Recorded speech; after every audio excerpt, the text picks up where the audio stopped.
জানলা দিয়ে আকাশ দেখা আর আকাশটাকে ছোঁয়া দুটোর মধ্যে পার্থক্য একটাই। জানলা দিয়ে আমরা আকাশ দেখি, সেখানে আমাদের চোখ সাহায্য করে, আর জানলা দিয়ে আকাশ ছোঁয়া সেখানে আমাদের মন সাহায্য করে। ছেলেবেলায় যখন নানা রকম গল্প, উপন্যাস, বিভিন্ন সাহিত্যিকদের সাহিত্য পড়তাম, তখন চোখ দিয়ে পড়তাম, কিন্তু মন দিয়ে সেগুলোকে অনুভব করতাম। এত উপন্যাস, এত গল্প পড়েছি, সেই উপন্যাসের বা গল্পের চরিত্রগুলো মনের মধ্যে আলাদা রকমভাবে বিরাজ করেছে। নিজের মনটাকে নিজে গুছিয়ে নেওয়ার মতন একটা পরিবেশ, পরিস্থিতি নিজেই তৈরি করে ফেলেছিলাম। আমার মতন এরকম আরও অনেকেই আছেন যারা গল্প, উপন্যাস পড়তে ভীষণ ভালোবাসেন। চরিত্র তাদের ভীষণভাবে টানে। গল্পের চরিত্র, উপন্যাসের চরিত্রর সাথে নিজেকে ভীষণভাবে রিলেটেডও করা যায়।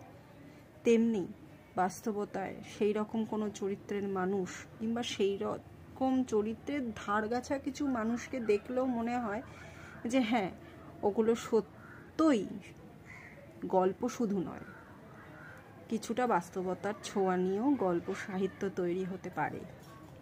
এগুলো মনের মধ্যে তখন বাসা বেঁধে ওঠে। আজ এই সময় আমাদের শহরে বা আমাদের জনসাধারণের মধ্যে যে সব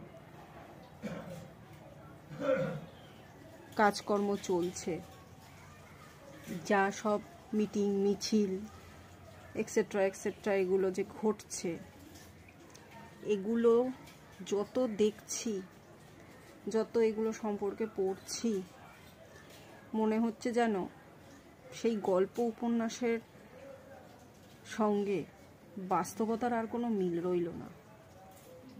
আজও মনে হচ্ছে যেন বাস্তবতা অসম্ভব পরিমাণে কঠিন।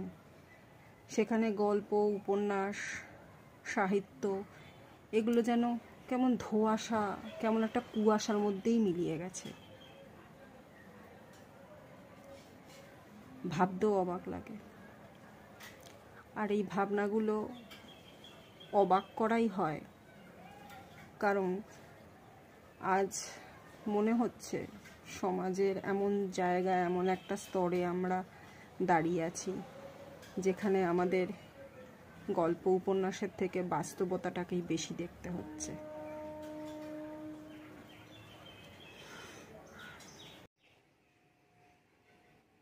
এ শহর আজ বাস্তবতার শহর।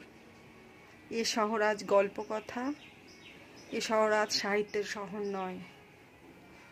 এ শহর যেন আজকে প্রেমের শহর নয়। এ শহরে প্রেমিকের অভাব ঘটেছে। এ শহর আজ ধর্ষণের শহর। এ শহর আজ ধর্ষকদের শহর। প্রেম আর এখানে বোধহয় নেই।